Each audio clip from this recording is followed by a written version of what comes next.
ഒരു കാലത്ത് ബ്രാഹ്മണർ മാത്രം ക്ഷേത്രങ്ങളിൽ പോകുന്ന കാലമായിരുന്നു. അതിനുശേഷം എന്തൊക്കെയാണ് ഇവിടെ നടന്നിട്ടുള്ളത്?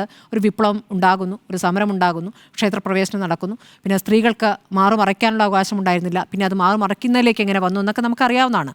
ഇത് നേരത്തെ ഉണ്ടായിരുന്ന കാര്യമാണെങ്കിൽ തന്നെ ഈ ബ്രാഹ്മണർ പൂജാരികളാകുന്ന ഘട്ടത്തിൽ രാജാവ് ക്ഷേത്രത്തിലേക്ക് വരുമ്പോൾ പൂജാരികൾ മേൽമുണ്ട് ഊരി ഒന്ന് അരയിൽ കെട്ടും, അങ്ങനെ ഉപചാരം കാണിക്കുന്നു. അതായിരുന്നു ഒരു പതിവ്.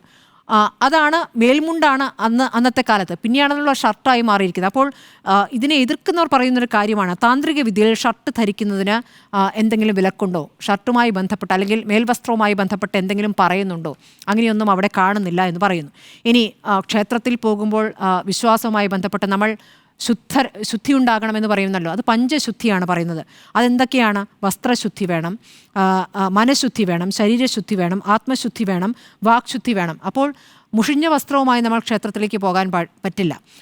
നല്ല മനസ്സോടുകൂടി പോകണം, ഭക്തിയോടുകൂടി പോകണം, ശരീരശുദ്ധി ഉണ്ടാകണം. കുളിച്ചിട്ടാണ്, വിശ്വാസമുള്ളവരാണല്ലോ ക്ഷേത്രത്തിൽ പോകുന്നത്. വിശ്വാസികൾ എന്തായാലും കുളിച്ചിട്ടേ പോവുകയുള്ളൂ, അത് പ്രത്യേകിച്ച് പറയേണ്ട കാര്യമില്ല.